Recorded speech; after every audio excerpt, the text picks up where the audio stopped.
Yo, so we back in here for another edition of F-ya-Motha, and I was scrolling through Twitter like how I always do, cause you got to get the news from somewhere, and the television ain't telling the truth. So I scroll down, and I see a post by a dude named David Hancock, one of Kyle Rittenhouse's handlers. Now everybody knows that Kyle Rittenhouse, or Rittenhouse, I think that's how you say his name, was a suspected white supremacist that shot some dude that allegedly touched kids, whatever, right? That's irregardless to the fact. He didn't know that. He went down there messing with people.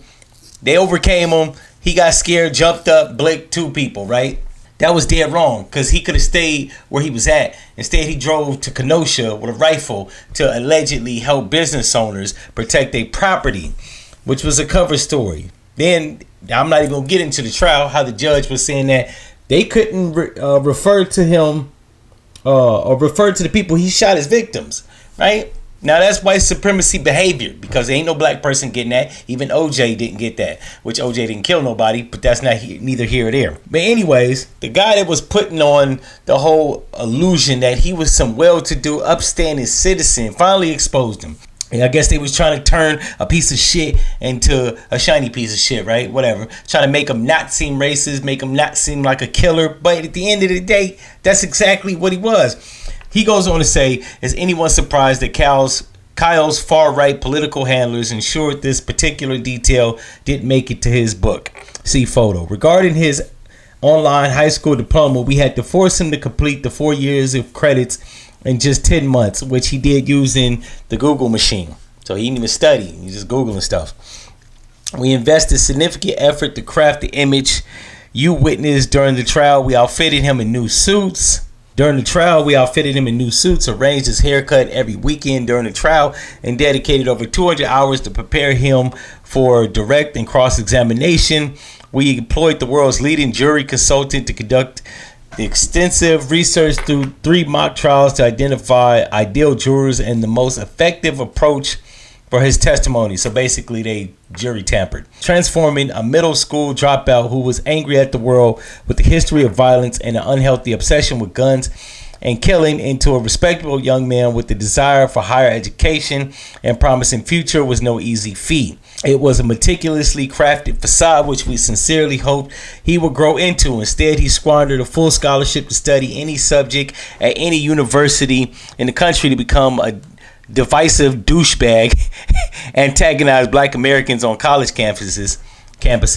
Kyle failed to learn a single thing. He remains the same uneducated, arrogant, antagonistic individual incapable of telling the truth. Now he genuinely believes he is the show and pony we created and has surrounded himself with sycophants who fuel his inflated ego because they prioritize their political agenda and Christian nationalist worldview. He also goes on to say, despite my efforts to guide him toward a better path in life, the allure of notoriety triumphed over the prospect of putting in hard work or pursuing an education. Kyle is ill-equipped to offer advice to young people. I regret my role in shaping him to whatever he has become. If I had known what I know now about Kyle's history, I wouldn't have been involved. Sir, nobody cares. It's always people like that they don't even use critical thinking. Now, I appreciate that he's exposing this scumbag for what he is. It didn't take all that. You could have seen this coming. Like, you're a grown-up, sir. The fact that you let this Porky Pig-looking idiot get cleaned up and polished for photo ops and I guess for your consulting credentials, sir, you're an idiot. You're even more of a moron than he is because he took advantage of you. He took advantage of a situation that was in his best interest. Anybody would do that. Now, I don't know what you thought you were going to do. This is America, sir. He's a scumbag. Most Americans are. We just going to call it what it is. We can stop pretending like 98% of people in America are upstanding people. They're not. They're scumbags. They're douchebags. They're not that intelligent of people. And if you give the average person a corner to cut, they're going to cut the corner. I would have thought that was obvious. He even used the Google machine, according to you. Ain't nobody reading a book. I write books. I have yet to meet a person that personally knows me that read my book. physical copy, with the exception of a few people. The rest of them read digital copies. Most people are that stupid. Pardon my language, but they are. Expecting somebody to do what you know that most people in America won't do makes you even dumber than they are, because he took advantage of a situation as most people would. In any event, y'all like this episode, you know what to do.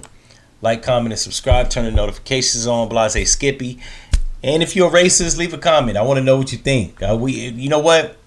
We already know that that most of y'all think that he was well justified within his parameters of shooting unarmed people. Let me just hint to you something, right? Even if they did do despicable things that the media claim that they did, that's not a trial by jury.